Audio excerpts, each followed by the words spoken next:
पूर्णमदः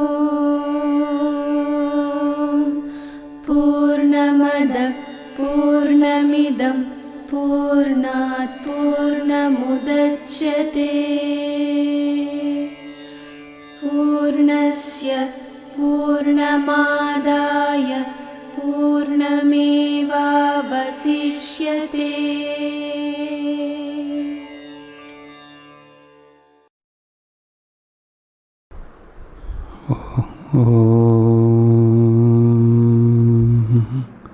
व्यासाय विष्णुरूपाय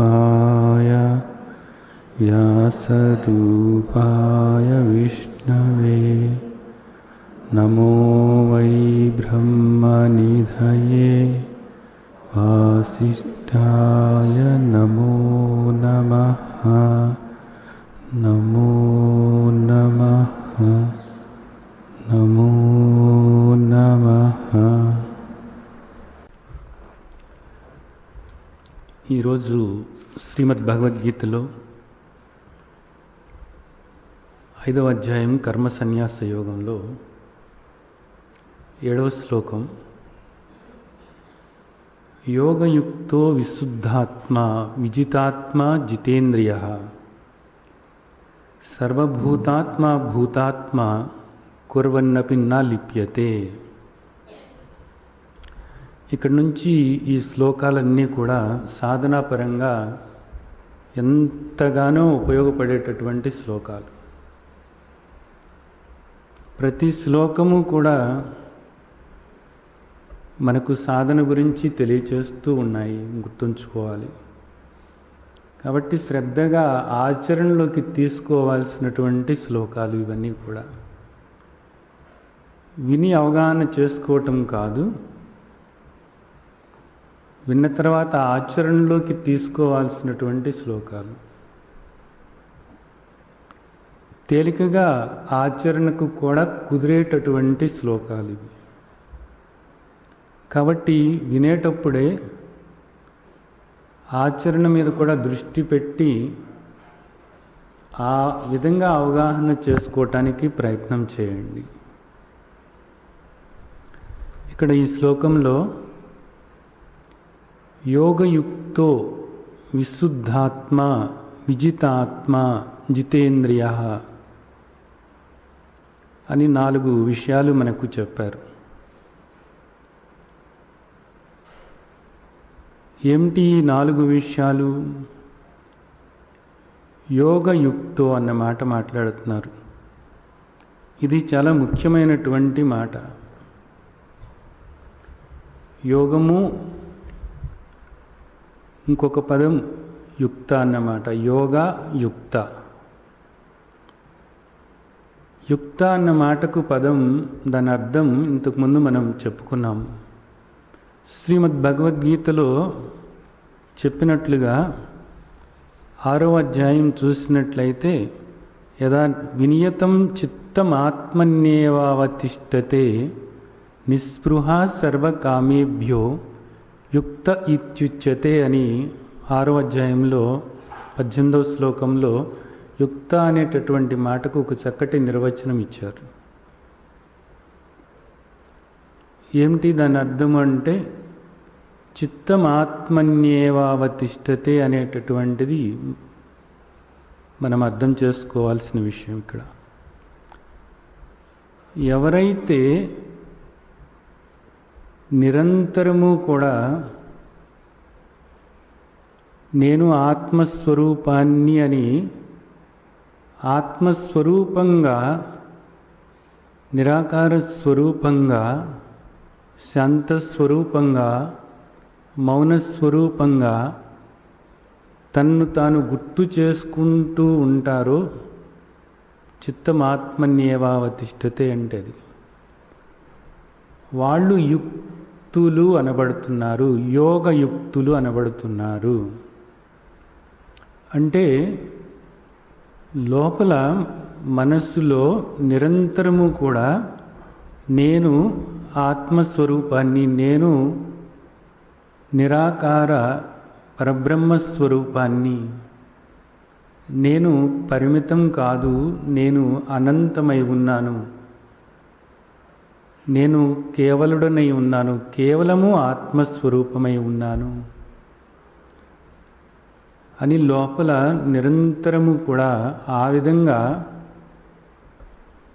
తన్ను తాను గుర్తు చేసుకుంటూ, దేహంగా కాదు, ఆత్మ లక్షణాలు ఏవైతే ఉన్నాయో ఆ విధంగా తన్ను తాను గుర్తు చేసుకుంటూ ఉండేటటువంటి వాడు యుక్తుడు అనబడుతున్నాడు.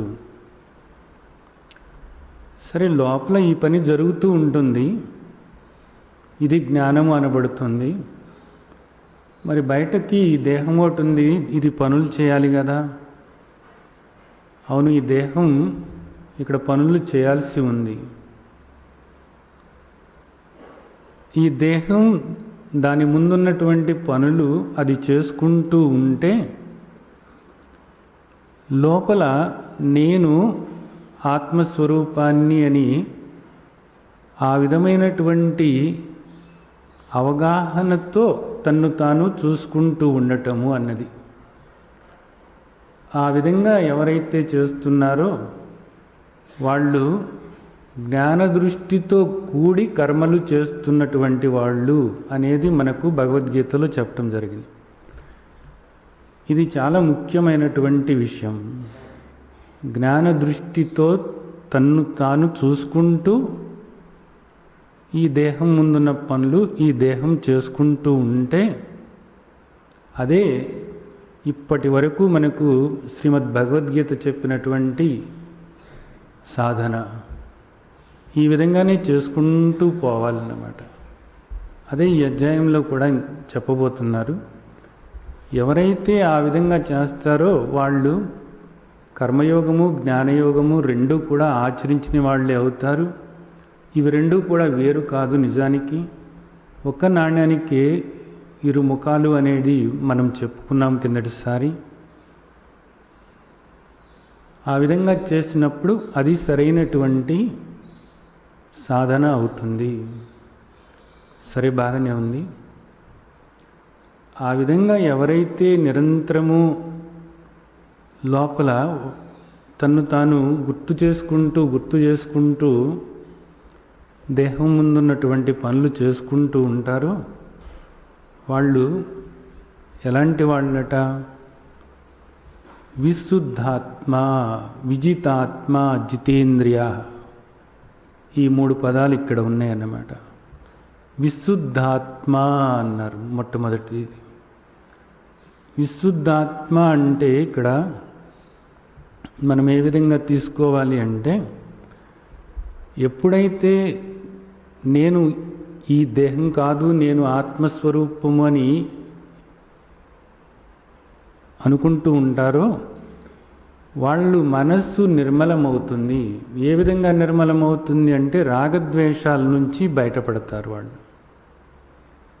నేను దేహము అనుకున్నప్పుడే ఈ అహంకార మమకారాలు వాటితో పాటు రాగద్వేషాలు ఉంటాయి. అలా కాకుండా ఆత్మగా తన్ను తాను గుర్తించి తనను తాను స్మరించుకుంటూ ఉన్నప్పుడు ఏమవుతుంది అంటే అహంకార మమకారాలు, రాగద్వేషాలు, తత్సంబంధమైనటువంటి మాలిన్యము, కామక్రోధ లోభ మోహ మదమత్సరాలు, ఈ మాలిన్యమంతా కూడా మనస్సు నుండి తొలగిపోతుంది. అలా మనస్సు నిర్మలమవటం ఏదైతే ఉందో దాన్నే ఇక్కడ విశుద్ధాత్మ అన్నారు. ఇక్కడ ఆత్మ అన్న పదానికి అర్థం ఏమిటంటే మనస్సు అని అర్థం. అంటే ఇక్కడ భగవద్గీతలో మనకు ఆత్మ అన్న పదము దేహాన్ని దృష్టిలో పెట్టుకుని ఆత్మ అని అంటున్నారు, మనస్సును దృష్టిలో పెట్టుకుని ఆత్మ అంటారు, ప్రాణాన్ని దృష్టిలో పెట్టుకుని ఆత్మ అంటారు. ఆత్మ అంటే నేనే అనే అర్థమే కాబట్టి ఈ విధంగా ఈ దేహాన్ని, ఇంద్రియాలను, ప్రాణాన్ని, ఒక పనిని దృష్టిలో పెట్టుకుని నేను అని అంటున్నప్పుడు దేహాత్మ, ఇంద్రియాత్మ, బుద్ధ్యాత్మ, కర్తాత్మ అని అనటం జరుగుతూ ఉంటుంది. ఇవేవి నేను కాదు, వీటికి నేను వేరుగా ఉన్నాను అనేటటువంటి మాట మాట్లాడుతున్నప్పుడు అంటే అర్థం చేసుకుని నేను ఈ దేహము కాదు, ఇంద్రియాలు కాదు, ఈ మనస్సు కాదు, ఈ బుద్ధి కాదు, నేను చేసేవాడిని కాదు అని తెలుసుకొని ఆ విధమైనటువంటి తన్ను తాను గుర్తించినట్లయితే అప్పుడేమంటున్నారు అంటే ప్రత్యేగాత్మ అంటున్నారు అన్నమాట. అందుకోసం భగవద్గీత అక్కడక్కడ మనకు ఈ ఆత్మ అన్న పదాన్ని మనకు వాడుతూ ఉంటారన్నమాట. ఇక్కడ విశుద్ధాత్మ అన్నారు. ఇక్కడ ఆత్మ అన్నప్పుడు ఇది మనస్సుకు సంబంధమైనటువంటి మాట. విశుద్ధమైనటువంటి మనస్సు. విశుద్ధము అంటే ఇంకా ఏ మాత్రము మాలిన్యము కూడా లేదన్నమాట. ఏ మాత్రము అంటు లేకుండా నిర్మలమైనటువంటి మనస్సు. ఎందుకని ఆ మనస్సులో నిరంతరము కూడా నేను ఆత్మస్వరూపము అనేటటువంటి దృష్టితో ఆత్మగా తన్ను తాను గుర్తు చేసుకుంటూ ఆ భావనతో ఉంటూ ఉన్నప్పుడు యద్భావం తద్భవతి. ఏ భావనతో తానుంటున్నాడో తను అలాగే మారటం జరుగుతుంది. కాబట్టి ఆ మనస్సు ఇప్పుడు నిర్మలమైనటువంటి మనస్సు, శుద్ధమైనటువంటి మనస్సు. శుద్ధమైనటువంటి మనస్సులో తన్ను తాను అనంతంగా గుర్తించటానికి అవకాశం ఉంటుంది. అందుకని అక్కడ విశుద్ధాత్మ అన్న మాట మాట్లాడారన్నమాట. తర్వాత ఏమన్నారు అంటే ఈ విధంగా ఎప్పుడైతే మనస్సు శుద్ధమవుతుందో, మనస్సు శుద్ధమైతే శుద్ధమైనటువంటి మనస్సే ఆత్మ అంటారు. మనస్సులో మాలిన్యం చేరితే దాన్నే ఏమంటారు? జీవుడు అని అంటున్నారన్నమాట. ఇక్కడ మనస్సు ఆ విధంగా శుద్ధమైనట్లయితే విజితాత్మ. విజితాత్మ అంటే మనస్సును తాను అదుపులో పెట్టుకోగలుగుతాడు. ఏ విధంగా అదుపులో పెట్టుకోగలుగుతాడు అంటే మనస్సు బహిర్ముఖమై ఈ నామరూపాల గురించి ఆలోచిస్తూ ఉంటుంది అందరికీ కూడాను. ఎప్పుడైతే యోగయుక్తుడవుతాడో, ఎప్పుడైతే తన ముందున్నటువంటి కర్మలను ఫలాపేక్ష లేకుండా, కర్తృత్వ భోక్తృత్వాలు లేకుండా ఆత్మభావనతో ఉండి చేసుకుంటూ పోతూ ఉంటాడో అక్కడ ఈ రాగద్వేషాలు అనేటటువంటి మాలిన్యం ఎప్పుడైతే పోతుందో, ఎప్పుడైతే ఆత్మగా నిరంతరము కూడా తన స్మరణలో తాను ఉంటాడో అలాంటి వ్యక్తి విజితాత్మ. తన మనస్సును తాను జయించినవాడవుతాడు. అంటే ఇంకా అతని మనస్సు అతని చెప్పు చేతలలో ఉంటుంది.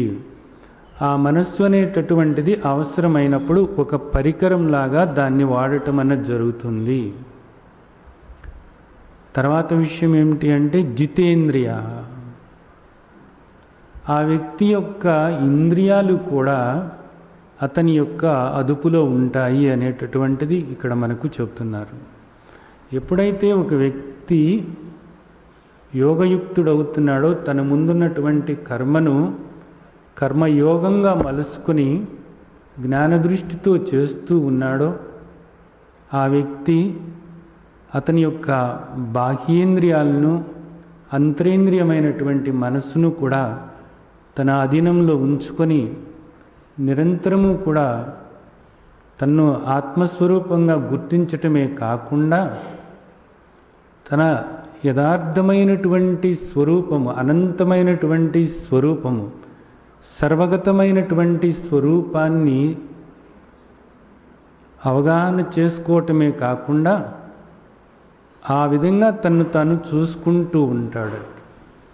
దానికి ఇక్కడ సర్వభూతాత్మ భూతాత్మ అన్నమాట మాట్లాడారన్నమాట. సర్వభూతాత్మ భూతాత్మ.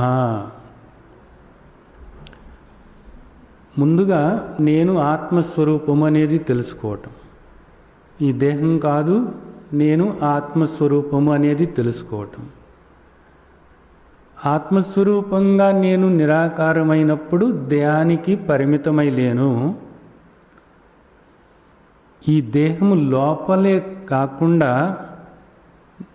దేహానికి బయట కూడా అనంతంగా ఉన్నాను అనేది తెలుసుకోవటం జరుగుతుంది. ముందుగా నేను దేహం కాదు ఆత్మను అని తెలుసుకోవటం జరుగుతుంది.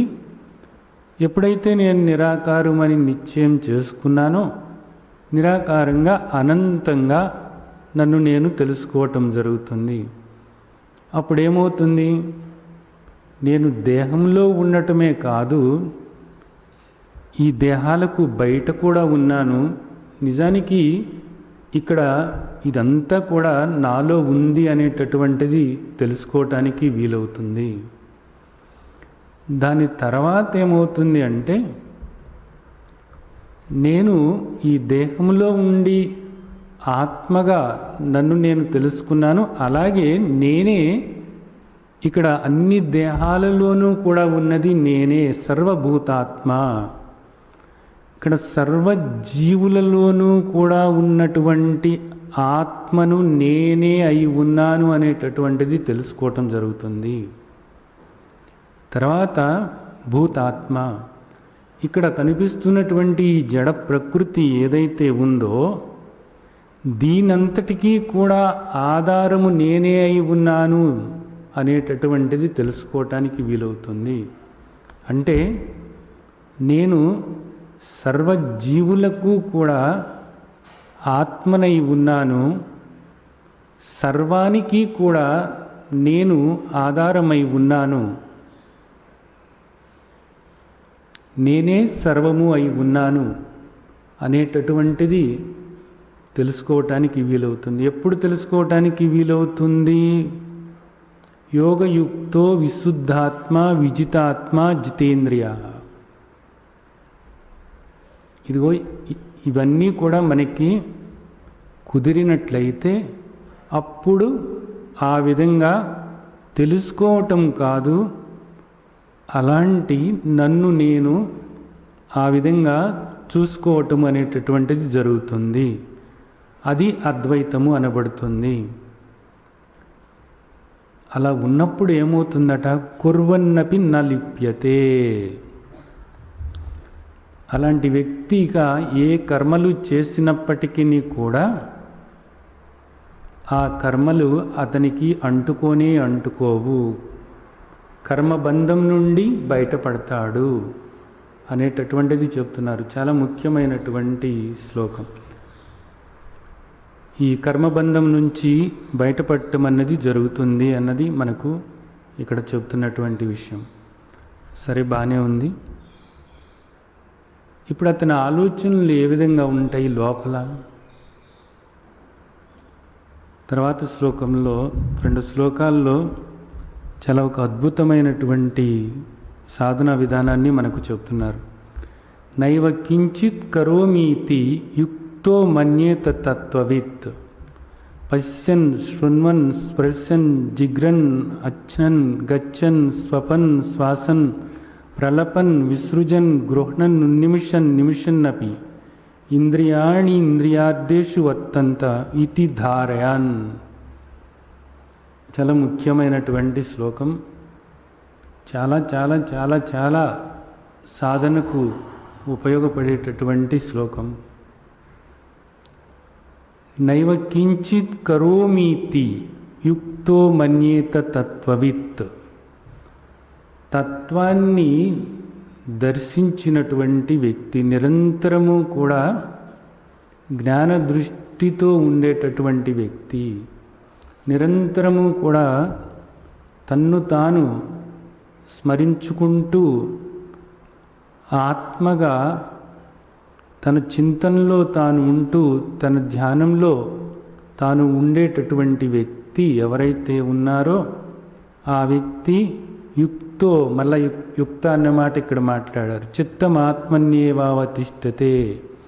నిరంతరము కూడా తన్ను తాను స్మరించుకుంటూ, ఊరికే కాదు అలా చూసుకుంటూ స్మరించుకుంటూ అనుభవంగా మార్చుకోవాలి. అనుభవంగా కాకుండా ఊరికే నేను ఆత్మస్వరూపాన్ని, అహమాత్మ నిరాకారోహం, అహమాత్మ నిర్మలోహం, అహమాత్మ నిత్యలోహం, అహమాత్మ, ఇలా కాదు. అలాంటి నిన్ను నీవు చూసుకుంటూ నిన్ను నీవు గమనించుకుంటూ నీ ఎరుకలో నీవు ఉంటూ ఎవరైతే ఉంటారో వాళ్ళు యుక్తుడు అనబడుతున్నారు. తత్వాన్ని ఆ విధంగా వాళ్ళు నిరంతరము కూడా తత్వాన్ని అంటే ఏదైతే ఉందో, ఏది ఉంది కేవలము ఆత్మ మాత్రమే ఉంది, ఆత్మ కాక మరేది లేదు అనేటటువంటి దృష్టి ఏర్పరచుకుని ఆత్మగా తన్ను తాను చూసుకుంటూ ఉండేటటువంటి వ్యక్తి నైవ కించిత్ కరోమీతి, వాడెప్పుడు కూడా కించిత్ కూడా ఏది చేసినవాడు కానే కాదు. ఇక్కడ మనం అన్నీ కూడా నేను చేస్తున్నాను అనుకుంటాం. ఇప్పుడు ఇక్కడ ఈ శ్లోకంలో ఏం చెప్తున్నారంటే నేనేం చేయటం లేదు అనుకోమంటున్నారు. ఇది కొంచెం కష్టమైన పనే, కొంచెం కష్టమైందంతే, పెద్ద కష్టమేమి కాదు. నిజంగా నీకు ఆత్మస్వరూపంగా ఉండాలి అని అనుకున్నట్లయితే, నిజంగా ఈ జన్మ సార్థకం చేసుకుని ఆ ముక్తావస్థలోని మాధుర్యాన్ని ఆస్వాదించాలి అని నువ్వు అనుకున్నట్లయితే, నిజంగా మోక్షం పొందాలి అని అనుకుంటే, ఇది చివరి జన్మ చేసుకోవాలి అనుకుంటే ఇది ఆచరణలో పెట్టుకోవాలంతే. ఇది ఆచరణలోకి పెట్టుకోవాలి అంతే. ఇదేం కష్టమైంది కాదు కాబట్టి లోపల అనుకుంటూ ఉండటమే అంతే. అలా కూడా అనుకోనప్పుడు నిజానికి ఇంకా మనిషికి పశువుకి తేడా లేదు అంతే. ఎప్పుడెప్పుడు అనుకోవాలి, నేను ఆత్మస్వరూపం అనేటటువంటిది ఎప్పుడు అనుకోవాలి? మరలా చెప్తున్నాను, నేను అనుకోవటము అంటే ఊరికే టేప్ రికార్డర్లో ఒక మాట పదే వస్తూ ఉంటుంది అలా అనుకోవటం కాదు. ఆత్మగా నిన్ను నీవు నిరాకారంగా, శాంతస్వరూపంగా, మౌనస్వరూపంగా, అసంగుడిగా, కూటస్థుడిగా ఆ విధంగా నిన్ను చూసుకుంటూ అప్పుడు సాధన చేస్తే ఆ సాధన నీకు లోపల స్థిరపడుతుంది. ఊరికే చిలక పలుకుల్లాగా వర్లించటం అన్నది కాదు. గుర్తుంచుకోవాల్సిన ముఖ్యమైనటువంటి విషయం. ఎప్పుడెప్పుడు అనుకోవాలట?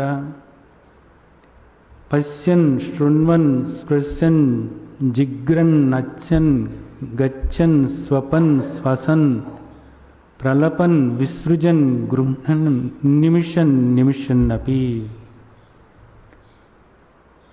ఒకటి కాదు, రెండు కాదు, 13 క్రియలు మనకిక్కడ చెప్పారు. 13.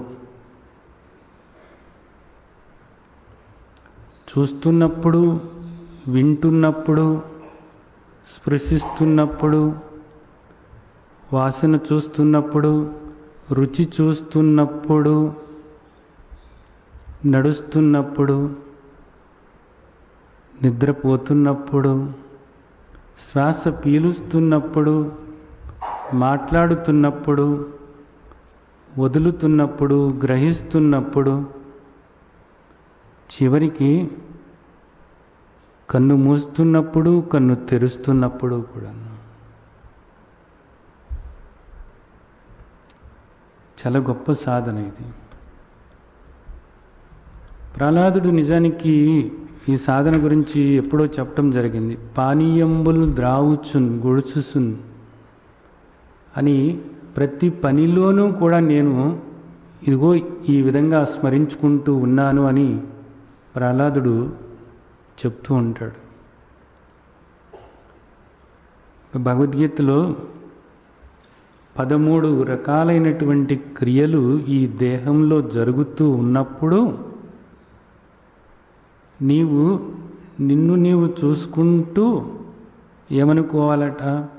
ఇంద్రియాణి ఇంద్రియార్థేషు వర్తంత ఇతి ధారయాన్ నైవ కించిత్ కరోమితి. కించిత్ కూడా నేను ఏమీ చేయటం లేదు. చేయనివాడుగా నిన్ను నీవు చూసుకుంటూ ఉండాలి. చేయనివాడుగా. చేసేది ఈ దేహమే, చేస్తున్నది ఈ దేహమే చేస్తుంది. ఇంద్రియాణి ఇంద్రియార్థేషు వర్తంతి. ఇలాంటి శ్లోకమే మనకు 3వ అధ్యాయంలో చెప్పటం జరిగింది. ఏమని చెప్తున్నారు అంటే 3వ అధ్యాయంలో మీకు గుర్తుండి ఉంటుంది. ప్రకృతే క్రియమాణాని గుణై కర్మాణి సర్వశః అహంకార విమూఢాత్మ కర్తాహమితి మన్యతే. మూర్ఖుడు అహంకారాన్ని పోగొట్టుకోకుండా అహంకారంతో ప్రవర్తించేటటువంటి మూర్ఖుడు ఏమంటాడట? నేను చేస్తున్నాను అంటాడట. ప్రకృతే క్రియమాణాని గుణై కర్మాణి సర్వశ.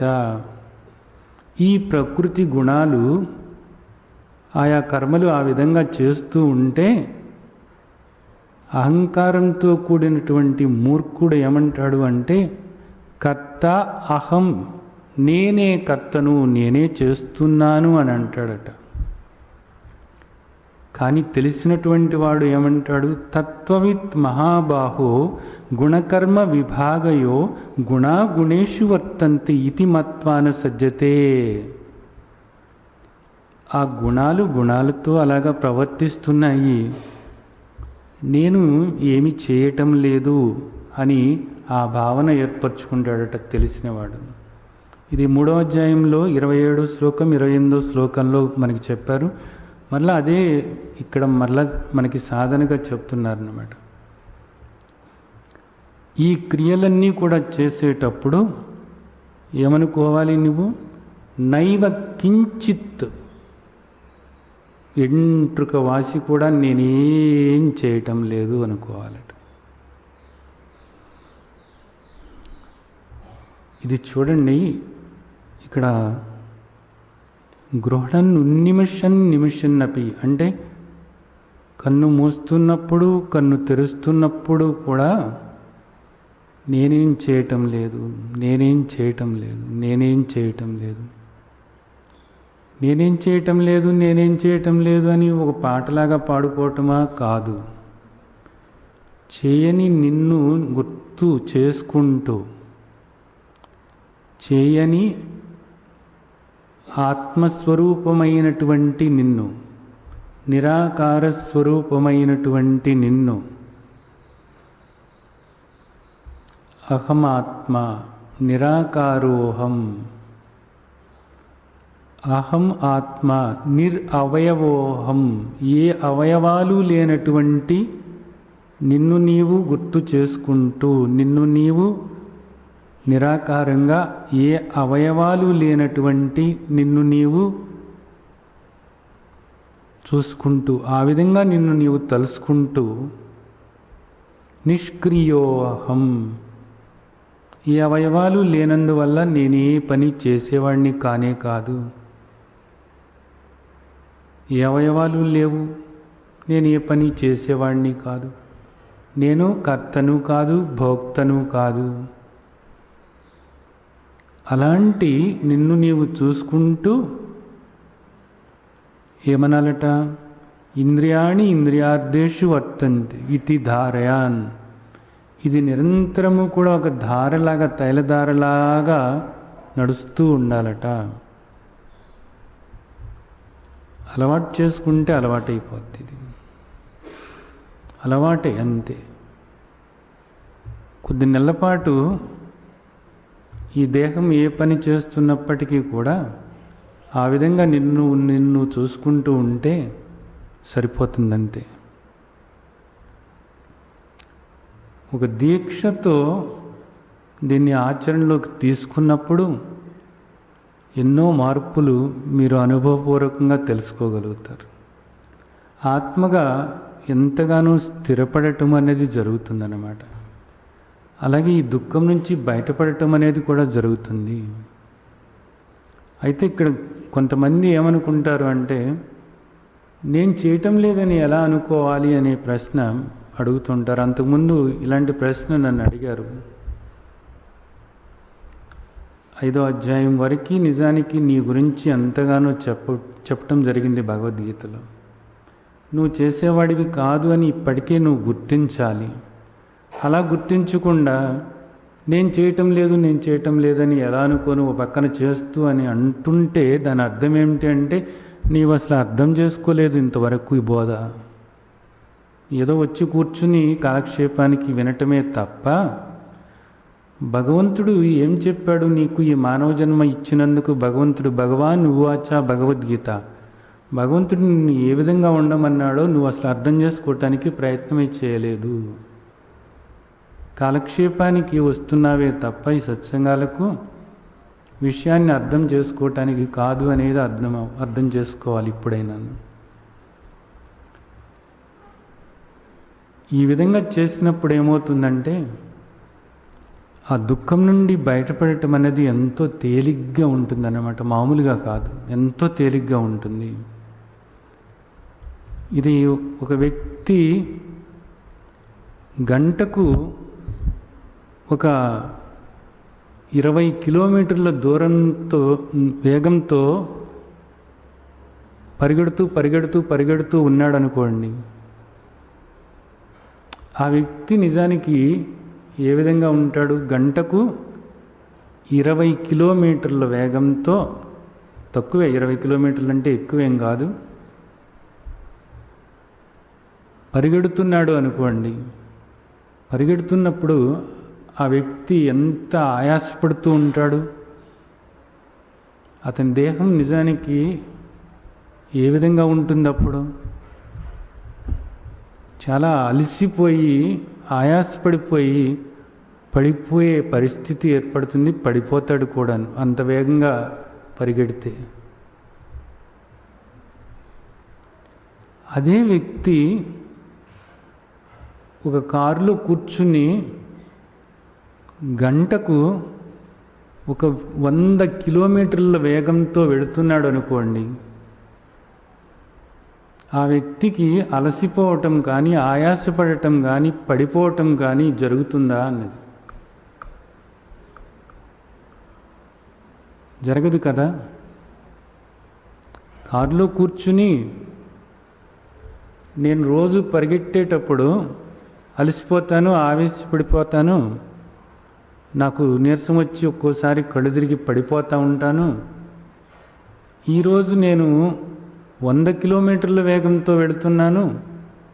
100 కిలోమీటర్ల వేగంతో వెళుతున్నాను కాబట్టి నేను ఇప్పుడు ఆయాసపడిపోవాలి, అలసిపోవాలి, కళ్ళు తిరిగి పడిపోవాలి అని అలాగా ఎవడన్నా ప్రవర్తిస్తాడా? అలాగా ఎవరైనా ప్రవర్తిస్తారా?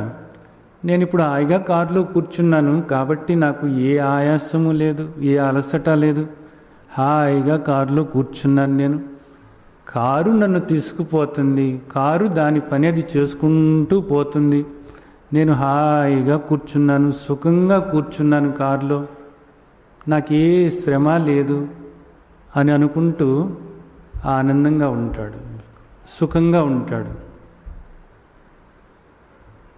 అలా కాకుండా తనే పరిగెడుతున్నాడు అనుకోండి. తనే పరిగెడుతుంటే అంత వేగంగా కళ్ళు తిరిగి పడిపోతాడు. ఒక్కొక్కసారి ప్రాణం కూడా పోతుందన్నమాట. అలాగే ఇక్కడ కూడా ఇప్పుడు పనులు చేయక తప్పదు, ఈ కర్మలన్నీ కూడా చేయాలి. భగవద్గీత కూడా అదే చెప్తుంది, నహి కచ్చిత్ క్షణమపి జాతి తిష్టత్య కర్మకృత్ అని. ఈ కర్మలన్నీ కూడా చేయాలి. అయితే నేను చేస్తున్నాను అని ఇప్పుడు దాకా నువ్వు ఈ కర్మలన్నీ చేసావు. ఏం బాగుకున్నావు ఇక్కడ నువ్వు? అలసట, ఆయాసము, దుఃఖము, ఇవే కదా. ఇంతకన్నా ఏముంది ఇక్కడ జీవితం?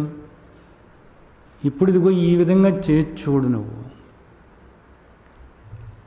ఇప్పుడు దాకా ఏ కర్మలైతే నువ్వు చేశావో దేహంతో కలిసిపోయి నేను చేస్తున్నాను నేను చేస్తున్నాను నేను చేస్తున్నాను అనుకుంటూ ఇప్పుడు దాకా నువ్వు ఏ కర్మలైతే చేసావో ఆ కర్మలన్నీ కూడా ఇప్పుడు కూడా చెయ్యి.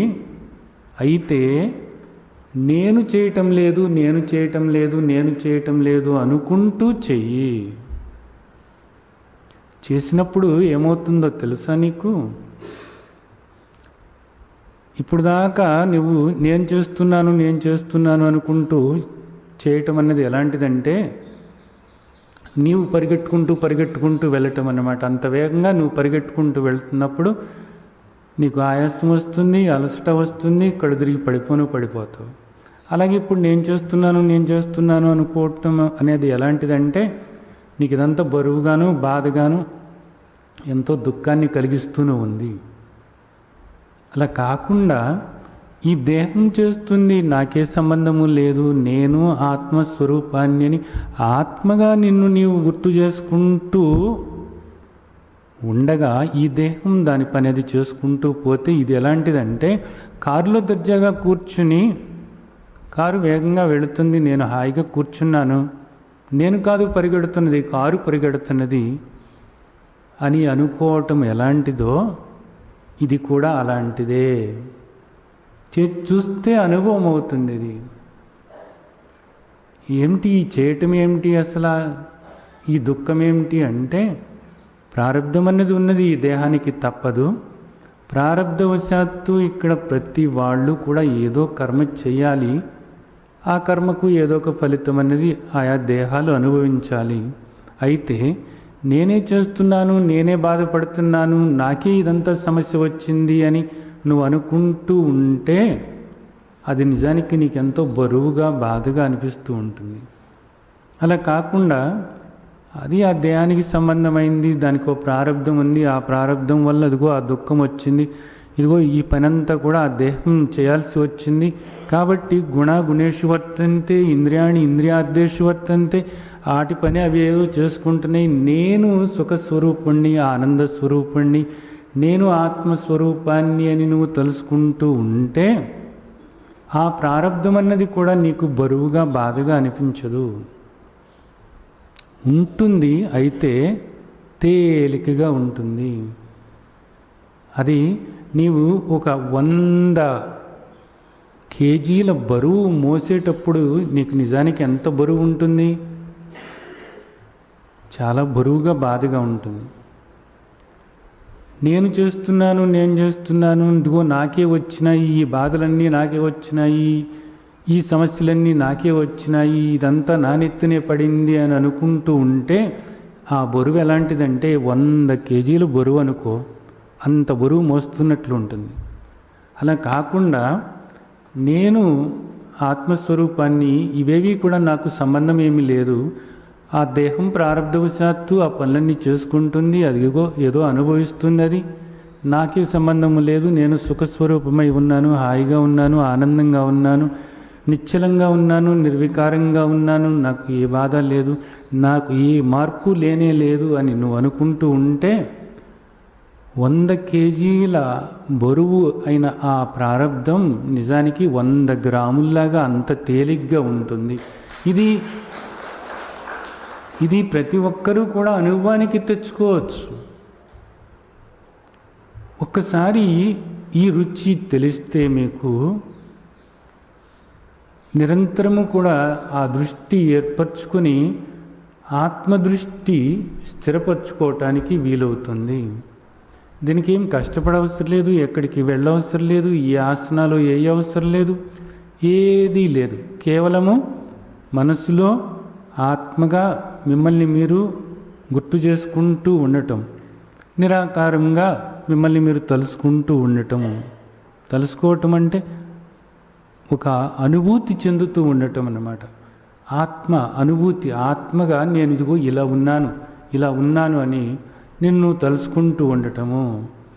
ఇది గనుక చేసినట్లయితే మీకు గట్టిగా స్థిరపడిపోతుందన్నమాట.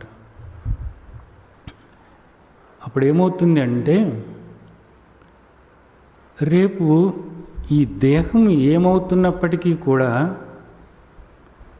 ఈ దేహం మరణిస్తుంది అనేటటువంటి బాధ కూడా లేదు నిజానికి నీకు. ఎందుకని? నేను ఆత్మను అని నీకు తెలుసు. అలాగే నేను అనేటటువంటిది అన్ని దేహాల్లోనూ ఉన్నటువంటి ఆత్మే అనేటటువంటిది కూడా నీకు తెలుసు. ఆత్మగా ఎప్పుడు మరణం అన్నది లేనే లేదు. ఆత్మకు ఎప్పుడూ కూడా మరణం అన్నది లేనే లేదు అనేది నీకు తెలిసినప్పుడు ఈ దేహాలు వస్తూ ఉన్నాయి, పోతూ ఉన్నాయి. కానీ ఆత్మగా నేను శాశ్వతమై ఉన్నాను అనేటటువంటిది నీకు తెలిసినప్పుడు ఈ దేహం వికారాలు చెంది పెరుగుతూ, మారుతూ, శిథిలమవుతూ రేపు మరణిస్తూ ఉన్నా ఆ మరణం భయం అన్నది కూడా నీకు పోతుంది. ఏ విధంగా పోతుంది?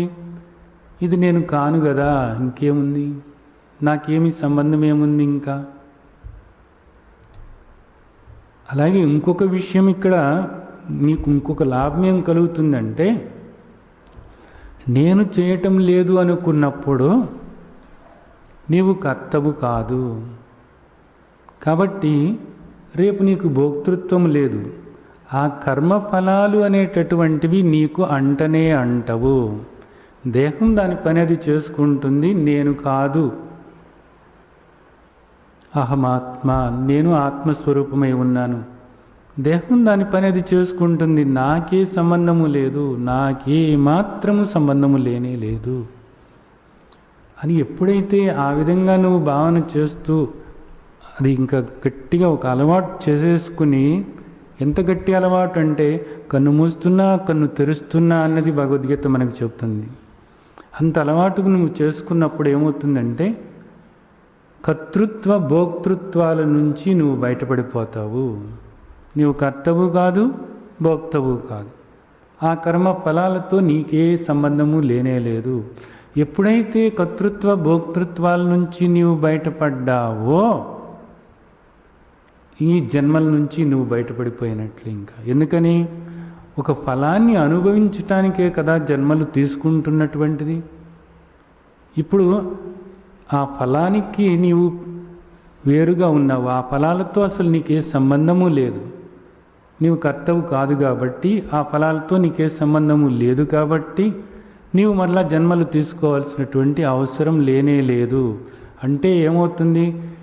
ఈ జనన మరణ చక్రం నుంచి నీవు బయటపడతావు. మరలా పుడతానేమో అనే భయము లేదు, మరణిస్తానేమో అనే భయము లేదు. ఈ భయాల నుంచి నీవు బయటపడటం అనేది జరుగుతుంది. ఈ సాధన చేసినప్పుడు నీకు ఇంతగానో ఉపయోగం ఉంటుంది. తర్వాత మళ్ళీ ఇదే శ్లోకాన్ని ఇంకా కొంచెం వివరంగా చెప్తున్నారు. బ్రహ్మణ్యాధాయ కర్మాణి సంగం త్యక్త్వా కరోతి యః లిప్యతే న స పాపేన పద్మపత్రమివాంబసా. బ్రహ్మణ్యాదాయ కర్మాణి, కర్మలు చేయాలి. ఎలా చేయాలి? ఆత్మ మీద దృష్టి పెట్టి చేయాలి. ఆత్మ, నీ దృష్టి అంతా కూడా ఎక్కడ ఉండాలి? ఆత్మ మీద ఉండాలి. ఆత్మ మీద దృష్టి పెట్టి కర్మలు చేయాలి. ఏమవుతున్నప్పుడు సంగం త్యక్త్వా కరోతి యః, వాటితో సంగమం అనేటటువంటిది పోతుంది. ఎవరికి సంగమము? నీకే. ఇప్పుడు దాకా నువ్వేం చేస్తున్నావు? వాటితో సంగమం ఏర్పరచుకున్నావు. ఏ విధంగా ఏర్పరచుకున్నావు?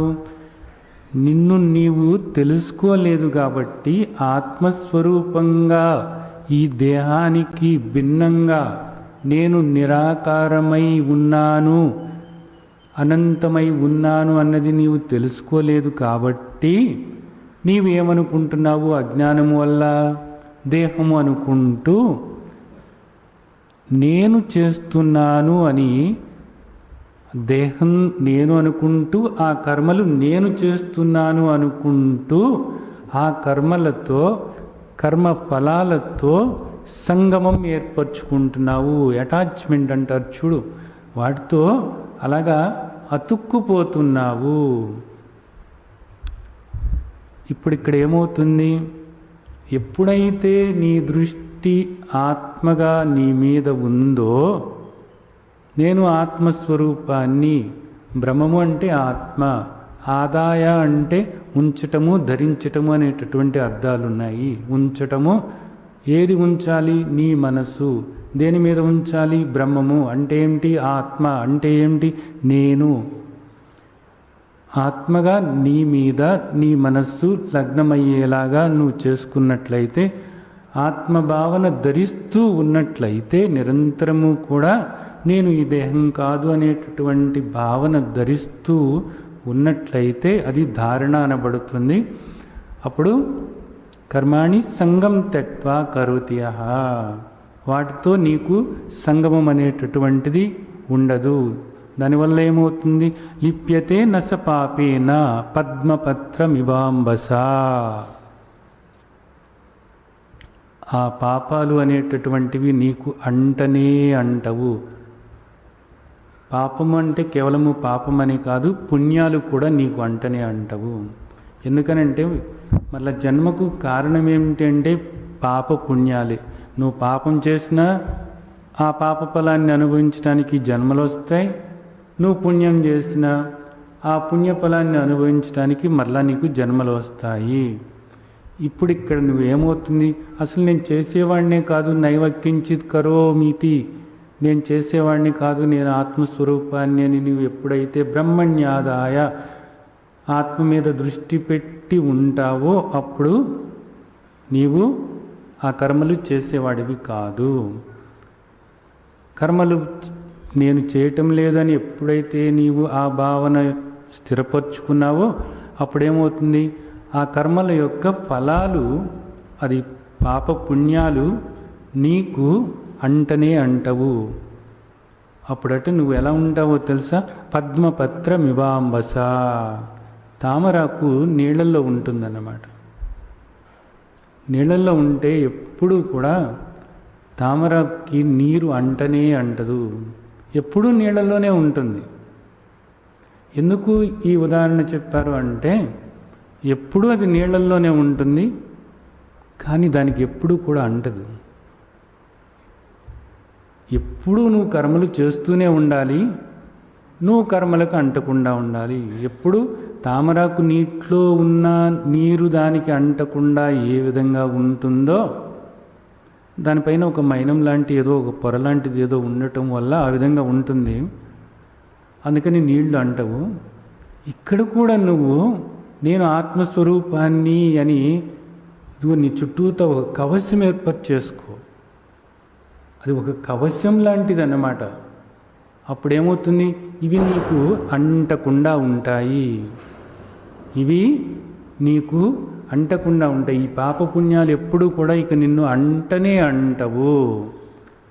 కేవలము ఒక కవచం నీ చుట్టూతో వేసుకున్నట్లే అన్నమాట. ఏది కూడా నీకు అంటదు. కర్మల్లో ఉంటావు, అన్నిట్లో ఉంటావు, అన్నీ చేస్తూ ఉన్నట్లుగా ఉంటావు, అందరితో ఉంటావు, అందరూ ఎలా ఉన్నారో అలాగే ఉంటావు.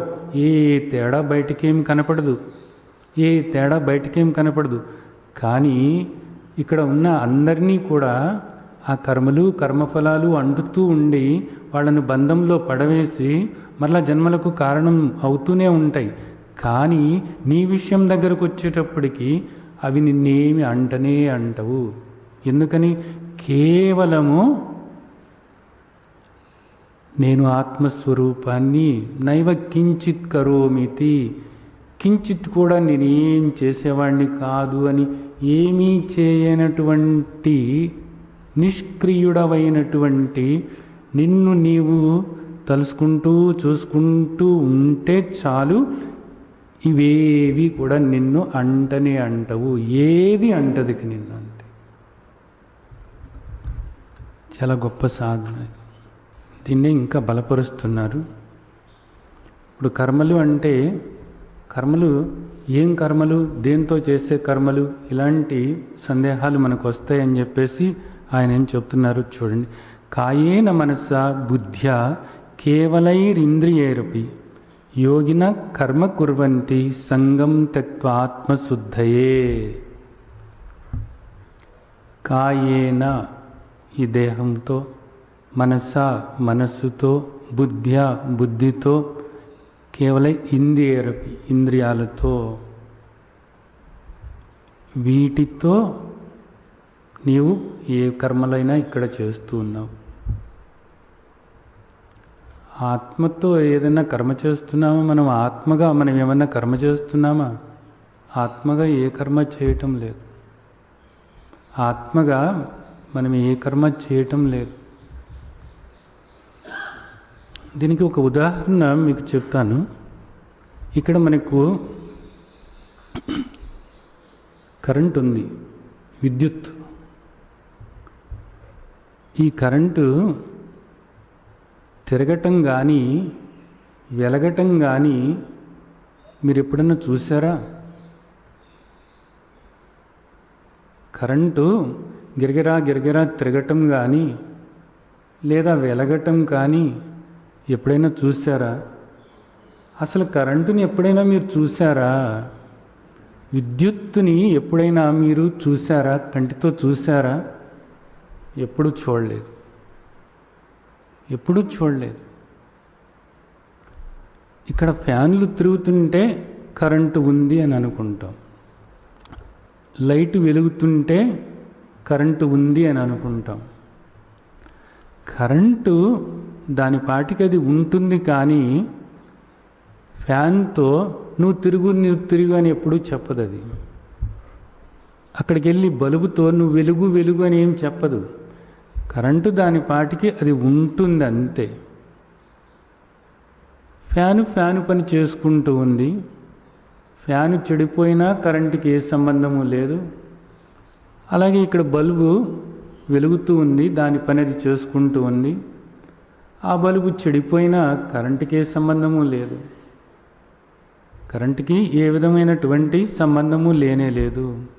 అలాగే మిక్సీ తిరుగుతూ ఉంది, అది దాని పని అది చేసుకుంటుంది. అది ఆగిపోయినా చెడిపోయినా, దానిలో వేసిన పిండి పైకి ఎగిరిపోయినా కరెంటుకి ఏ సంబంధము లేదు. అలాగే ఆత్మనైనటువంటి నేను ఈ దేహంలో ఉన్నాను కాబట్టి ఇవన్నీ పనిచేస్తున్నాయి. నేను చైతన్య స్వరూపమై ఈ దేహంలో నేను ఉన్నాను కాబట్టి, ఆత్మగా నేను ఉన్నాను కాబట్టి ఇవన్నీ కూడా వాటి పనులు అవి చేసుకుంటూ ఉన్నాయి. వాటి పనులు అవి చేసుకుంటూ ఉంటే నాకేం సంబంధం? మిక్సీ తిరుగుతూ ఉంటే కరెంటుకి ఏమైనా సంబంధం ఉందా?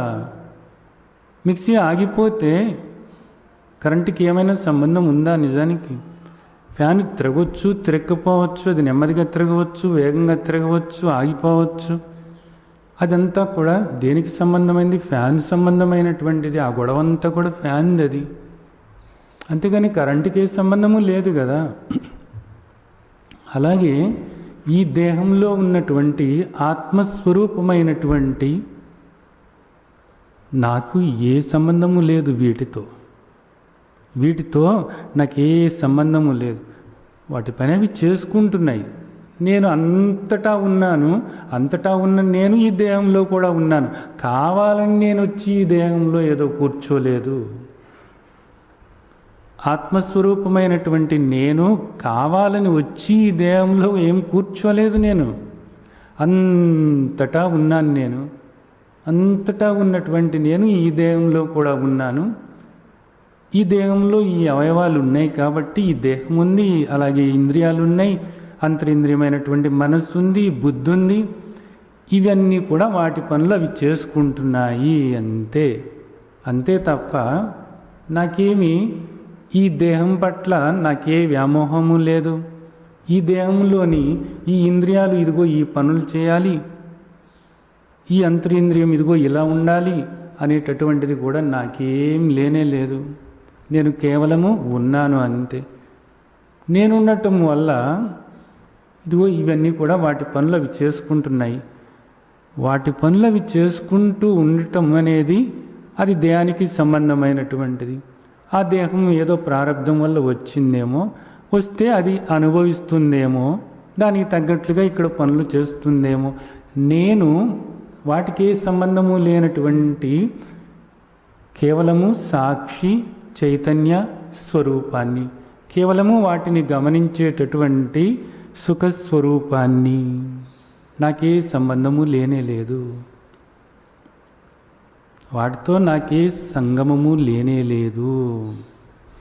ఎవరైతే ఈ విధంగా భావన చేస్తారో, ఎవరైతే ఇది దృష్టిలో పెట్టుకుని ఈ కర్మలన్నీ కూడా కాయేన మనస బుద్ధ్యా కేవలైరింద్రియరపి యోగిన కర్మ కుర్వంతి, ఇవన్నిటి ద్వారా ఈ పనులన్నీ కూడా చేస్తాడట. ఎవరు? ఆత్మజ్ఞానంతో ఉన్నటువంటి కర్మయోగి, కర్మ చేసేవాడు ఇవన్నీ కూడా చేస్తూ ఉంటాడు. అప్పుడేమవుతుంది అంటే మనసు ఎప్పుడూ కూడా శుద్ధంగానే ఉంటుంది. అక్కడ మనస్సులో ఎప్పుడూ కూడా రాగద్వేషాలు అనేటటువంటివి ఉండవు. ఎప్పుడు కూడా మనస్సు నిర్మలంగానే ఉంటుంది. నిర్మలమైనటువంటి మనస్సే ఆత్మ అనబడుతుంది. ఇక్కడ ఆత్మశుద్ధయ్య అన్న మాటకు అర్థం ఏమిటంటే ఎప్పుడూ అతని మనస్సు నిర్మలంగానే ఉంటుంది. ఆ నిర్మలమైనటువంటి మనస్సు నిజానికి ఆత్మే. అంటే తాను ఎప్పుడు కూడా ఆత్మగానే ఉండటానికి, ఆత్మగా తన్ను తాను చూసుకోవటానికి నిర్మలమైనటువంటి మనసులో తన్ను తాను ఆ విధంగా చూసుకుంటూ ఉండటానికే ఈ కర్మలన్నీ కూడా చేస్తాడట. అంటే ఈ కర్మలన్నీ కూడా తనకి ఉపయోగపడేలాగా మలుచుకుంటాడు. తానుగా ఉండటానికి, మనసును నిర్మలం చేసుకోవటానికి, నిర్మలమైనటువంటి మనసులో తన్ను తాను చూసుకోవటానికి, తన్ను తాను స్మరించుకోవటానికి, అనంతమైనటువంటి నిరాకారమైనటువంటి తన్ను తాను ఆ విధంగా చూసుకోవటానికి ఈ కర్మలన్నీ కూడా ఆ విధంగా ఉపయోగపడతాయి ఈ యోగి విషయంలో అనేటటువంటిది ఇక్కడ మనకు చెప్తున్నారు. తర్వాత యుక్త కర్మఫలం త్యక్త్వా శాంతిమాప్నోతి నైష్టికీం అయుక్త కామకారేణ ఫలేసక్తో నిబధ్యతే. మళ్ళీ యుక్త అన్న మాట ఇక్కడ వచ్చింది. యుక్త అంటే చిత్తమాత్మన్యేవ అవతిష్ఠతి. ఎవరైతే నిరంతరము కూడా తన్ను తాను స్మరించుకుంటూ, ఊరికినే కాదు, మాటలతో కాదు, ఊరికి అనుకోవటం కాదు, నిరాకారంగా తన్ను తాను గుర్తు చేసుకుంటూ, కేవలము ఆత్మగా తన్ను తాను గుర్తు చేసుకుంటూ, దేహాన్ని దృష్టిలో పెట్టుకుని నేను దేహమే అనుకుంటూ, దేహభావన పోగొట్టుకోకుండా నేను ఆత్మను అని అనుకోవటం వల్ల ఏ ప్రయోజనము లేనే లేదు. బాగా గుర్తుంచుకోవాల్సినటువంటి ముఖ్యమైనటువంటి విషయం.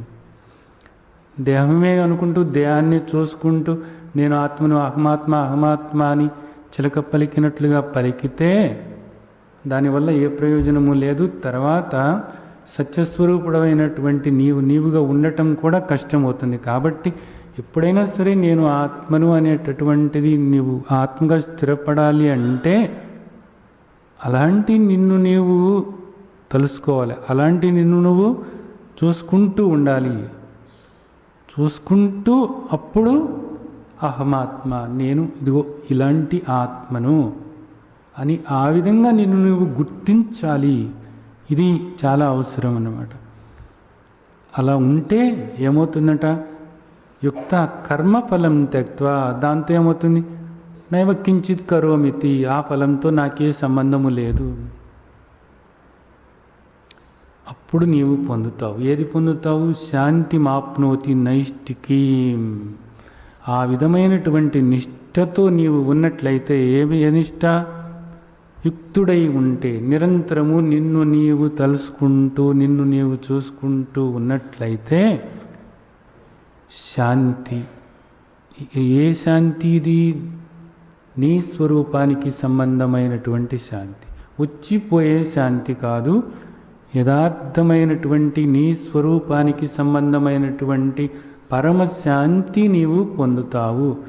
పరమశాంతి పొందటం కాదు, నిజానికి పరమశాంత స్వరూపమే నీవు, సుఖస్వరూపమే నీవు అనేటటువంటిది నిన్ను గుర్తించగలుగుతావు. అలాంటి నిన్ను నీవు గుర్తించగలుగుతావు. అలా కాకుండా అయుక్త అంటే నిన్ను నీవు తెలుసుకోకుండా, నిన్ను నీవు స్మరించుకోకుండా ఈ పనులన్నీ కూడా నేను చేస్తున్నాను అని దేహంతో సంగమించి దేహమే నేను అనుకుంటూ నువ్వు చేస్తూ ఉంటే, అలాగే రకరకాలైనటువంటి కోరికలతో, ఈ కర్మలన్నీ కూడా కోరికలతోనే కదా, ఫలాన్ని దృష్టిలో పెట్టుకొని నాకు అది కావాలి ఇది కావాలి అని ఆ విధంగా ఈ కర్మలన్నీ కూడా నువ్వు చేసుకుంటూ పోతూ ఉంటే ఫలే సక్తో నిబధ్యతే. ఈ ఫలాలని కోరుతూ నువ్వు చేసినట్లయితే ఏమవుతావు అంటే వాటి చేత నీవు బంధించబడతావు. మనిషి నాకు శాంతి కావాలి అంటాడు. శాంతి కావాలి అని అనుకున్నప్పుడు నువ్వు యుక్తుడవై ఉండాలి. నిన్ను నీవు తెలుసుకొని, అలాంటి నిన్ను నీవు చూసుకుంటూ ఈ దేహం దాని పని చేసుకుంటుంది. నైవక్కించిత్ కరోమితి అని నిరంతరము కూడా కన్ను మూసినా కన్ను తెరిసినా అంతగా ప్రతి పనిలోనూ కూడా అలాంటి నిన్ను నీవు తెలుసుకుంటూ ఉంటే అప్పుడు నీవు యథార్థమైన శాంతి పొందుతావు. మరో విధంగా శాంతి పొందటం అనేది సాధ్యం కాదు. ఇప్పుడు ప్రపంచంలో అందరూ నాకు శాంతి కావాలి అంటే శాంతి ఎక్కడి నుండి వస్తుంది? అదేమన్నా బజార్లో నుంచి కొనుక్కొచ్చుకునేదా? నీ దగ్గర ఎంత డబ్బున్నా, ఎంత సంపదలు ములుగుతున్నా, నీవు ఎంత గొప్ప పదవుల్లో ఉన్నా శాంతి అనేటటువంటిది నీవు పొందవు. శాంతి అనేటటువంటిది ఈ విధంగా నిన్ను నీవు తెలుసుకుని నీ మీద నీ దృష్టి ఉండేలాగా చేసుకుని ఈ దేహం దాని పని చేసుకుంటుంది. నైవక్కించిత్ కరోమితి అనేటటువంటిది ఆ భావన ఎప్పుడు కూడా ఎవరైతే ఉంచుకుంటారో వాళ్ళు మాత్రమే శాంతి మాప్నోతి, వాళ్ళు మాత్రమే శాంతి పొందుతారు. లేని వాళ్ళు బంధంలో పడతారు, దుఃఖంలో ఉంటారు ఎప్పుడూ కూడాను. సర్వకర్మాణి మనసా సన్యస్యాస్తే సుఖం వసి. ఇదిగో సన్యాసం అంటే ఇది. అసలు ఎలా వదిలిపెడుతున్నాడు? కర్మల్ని ఎలా వదిలిపెడుతున్నాడు? సర్వకర్మాణి, అన్ని కర్మలను కూడా ఇక్కడ చెప్పారు కదా, మనకు 13 చెప్పారన్నమాట. పశ్యన్ శృణ్వన్ స్పర్శన్ జిగ్రన్ అస్నన్ గచ్చన్ స్వపన్ శ్వాసన్ ప్రలపన్ విసృజన్ గృహణన్ నిమిషన్ అపి.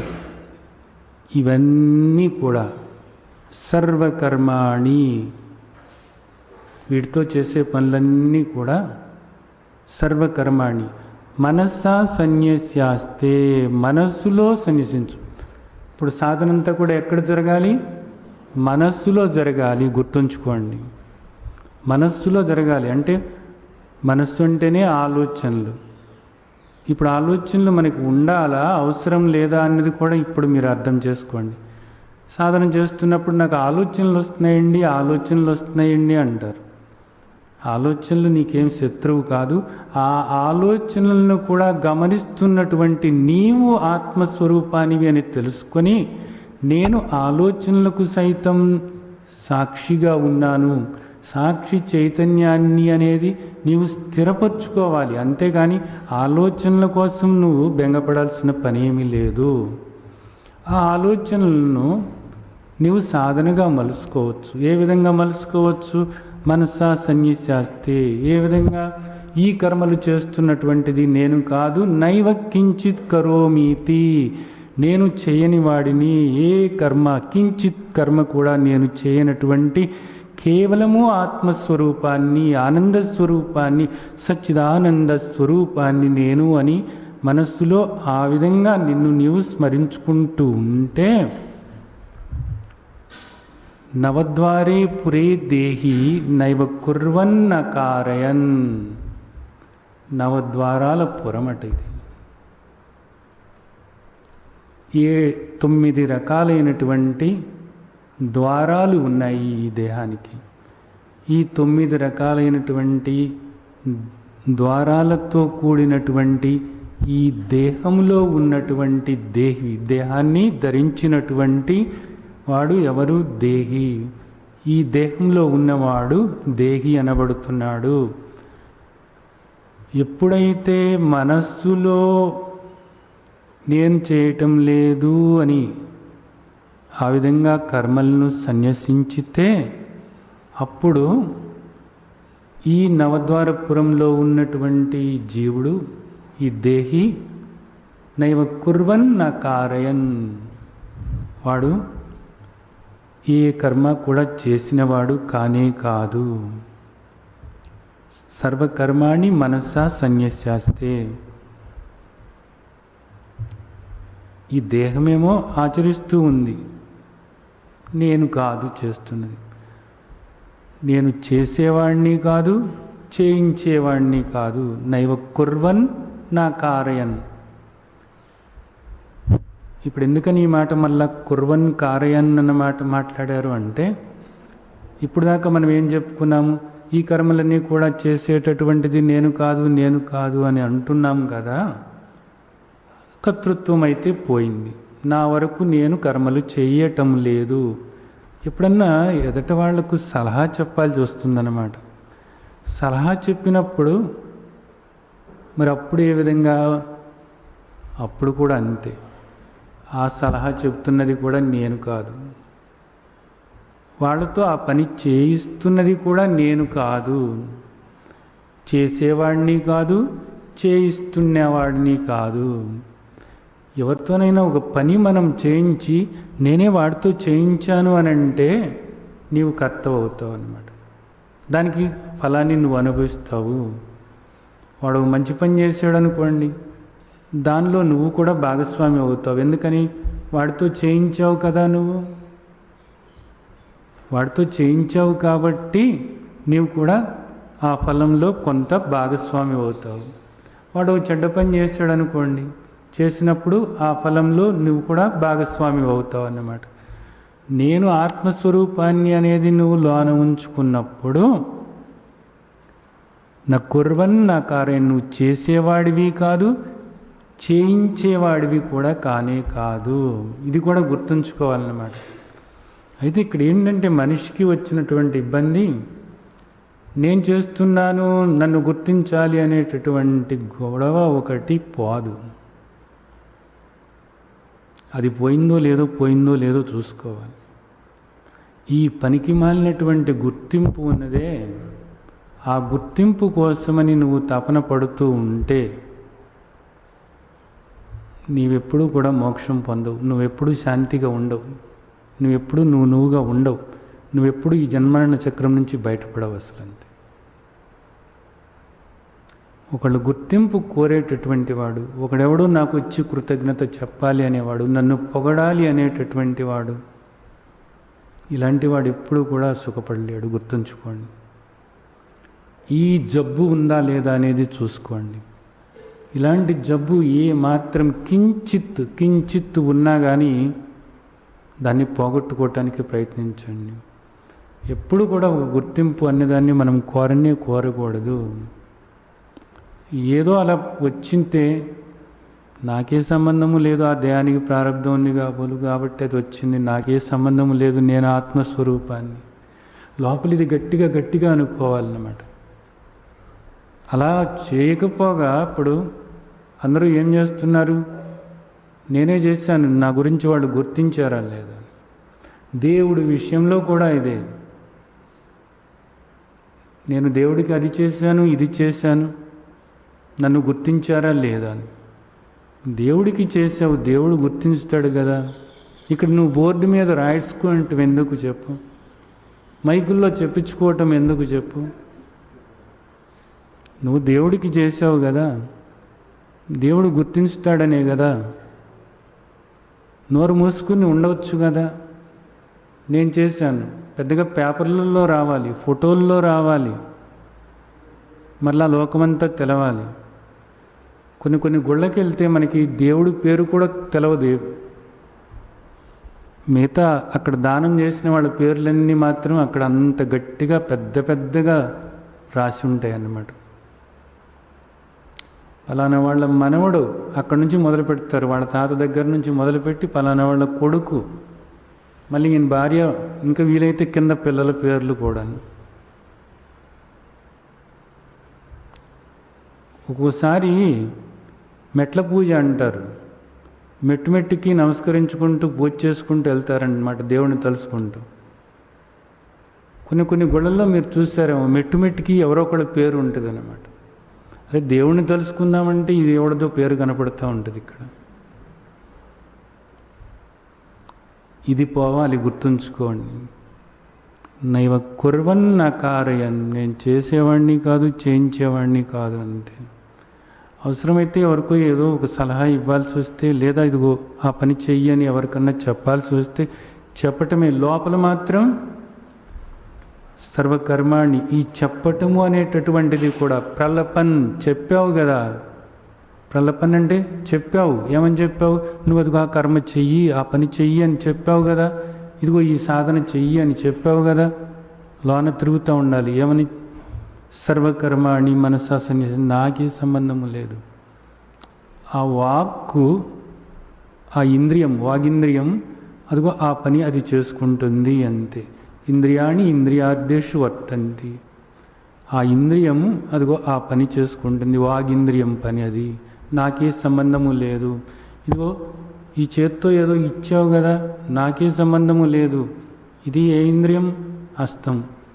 ఇది దాని పని అది చేసుకుంటుంది, నాకే సంబంధము లేదు. నువ్వు వెళ్ళావు కదా, నేను వెళ్ళేవాడిని కాదు, వచ్చేవాడిని కాదు, నేను సర్వవ్యాపకమై ఉన్నాను. ఇదిగో ఆ దేహం వెళ్ళింది, అంతే, నాకే సంబంధము లేదు.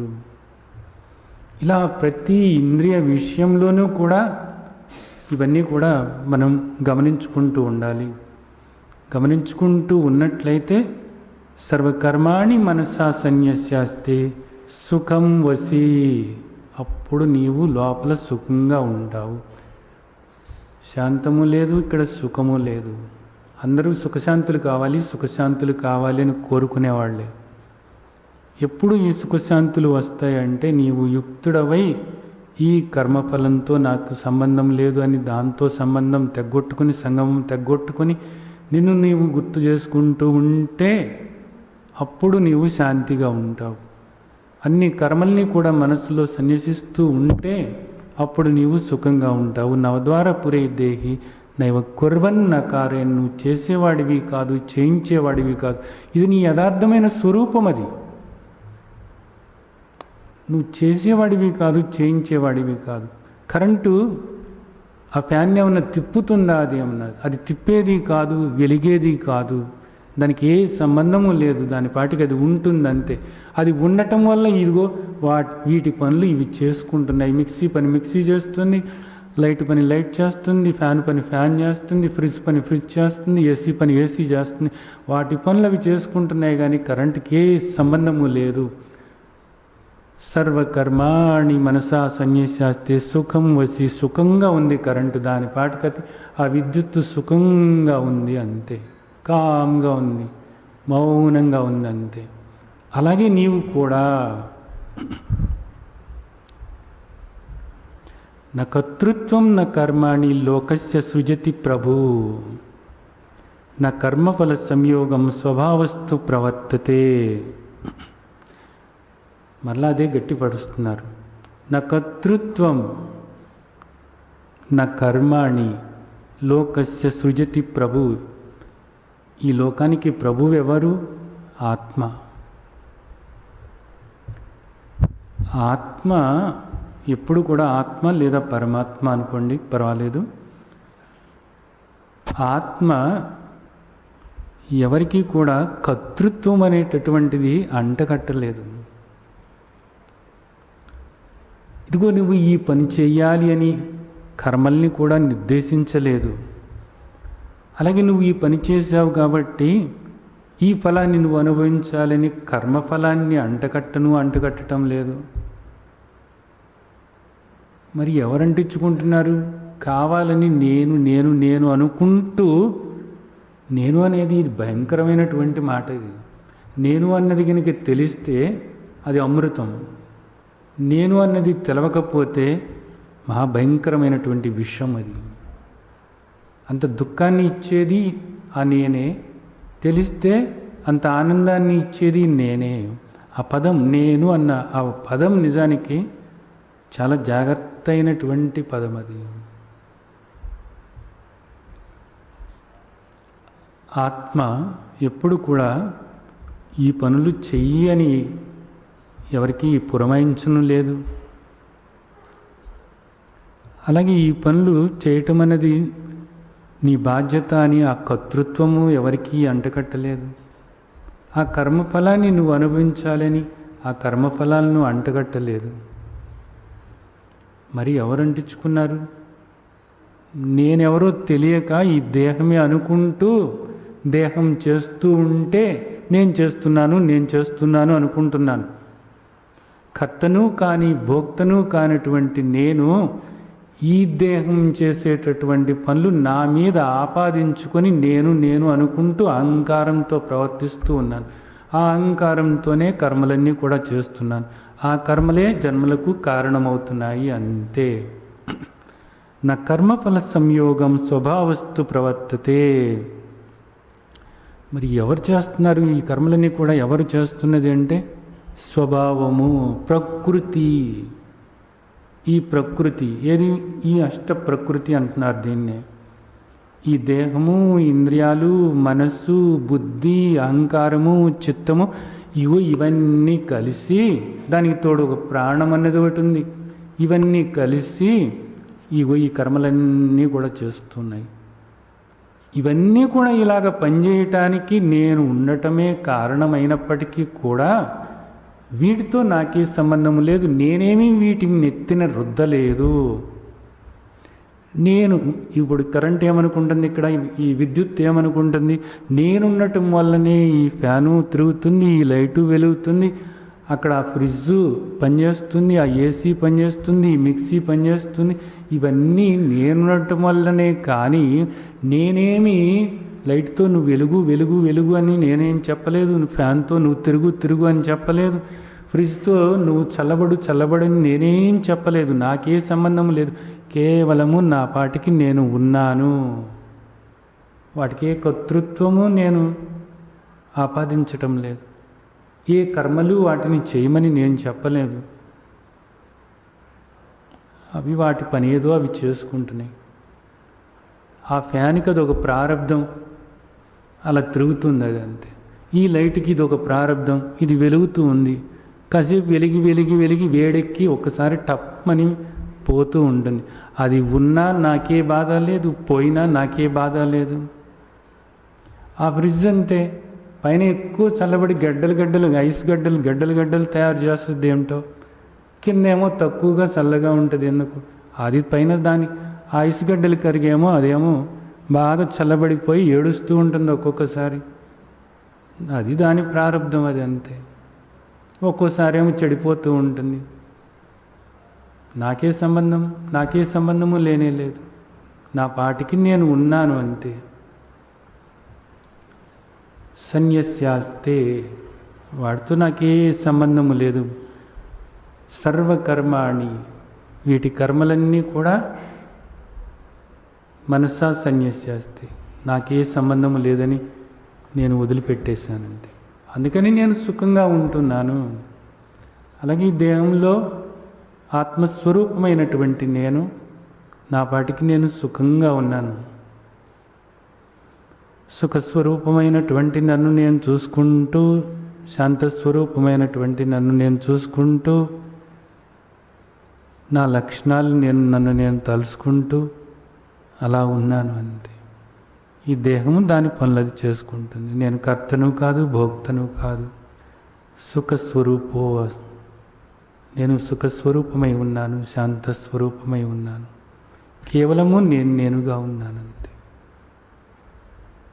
అహమాత్మా నిరాకారోహం, అహమాత్మా నిరవయవో అహం, అహమాత్మా నిష్క్రియో అహం, అహమాత్మా అకర్తాహం, అహమాత్మా అభోక్తో అహం, అహమాత్మా అమరో అహం, అహమాత్మా అజో అహం, అహమాత్మా నిర్మలో అహం, అహమాత్మా నిశ్చలో అహం, అహమాత్మా నిర్వికారో అహం, అహమాత్మా నిరంజనో అహం, అహమాత్మా సత్యో అహం, అహమాత్మా ఆనందో అహం, అహమాత్మా కేవలో అహం.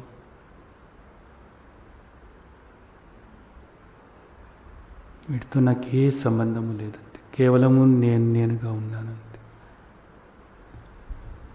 ఈ విధంగా మిమ్మల్ని మీరు అర్థం చేసుకుని ప్రతి క్షణము కూడా ఏ కర్మ చేయనటువంటి మిమ్మల్ని మీరు గుర్తు చేసుకుంటూ, అలాంటి మిమ్మల్ని మీరు చూసుకుంటూ, ఈ దేహం దాని కర్మలు అవి చేసుకుంటుంది, నాకే సంబంధము లేదు అని ఆ భావన లోపల స్థిరపరచుకుని ఈ కర్మలకు అంటకుండా నిత్య సుఖస్వరూపంగా ఉండాలని, శాంతస్వరూపంగా ఉండాలని ఆశిస్తూ మిమ్మల్ని ఆ విధంగా ఆశీర్వదిస్తున్నాను. జై సచ్చిదానంద్.